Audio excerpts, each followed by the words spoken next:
Oil production in Venezuela has jumped to nearly 1.9 million barrels per day, suggesting the Latin American nation's output is on the road to recovery despite a lack of access to global credit markets. Venezuela's November production was 1.834 million barrels of oil per day, according to OPEC secondary sources.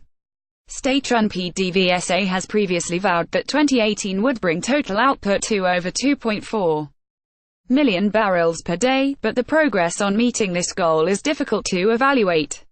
Maduro has made a pattern out of grandstanding as protests against his regime continue to escalate. Here are some facts and figures to put the crisis in perspective. 81.8% of Venezuelan households are in poverty, 1.2 million citizens are leaving the country, 78% of medical centers are suffering from low supplies of medications, and the inflation rate may pass 2,300% in 2018.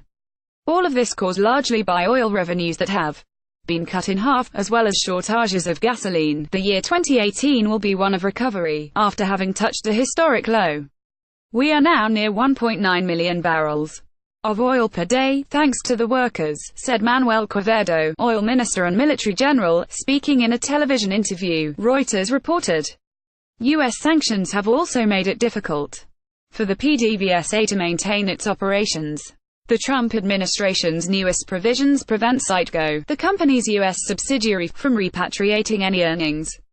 They also make it impossible for Caracas to access American credit markets, forcing Maduro to seek deals with Russia and China to refinance crippling amounts of debt.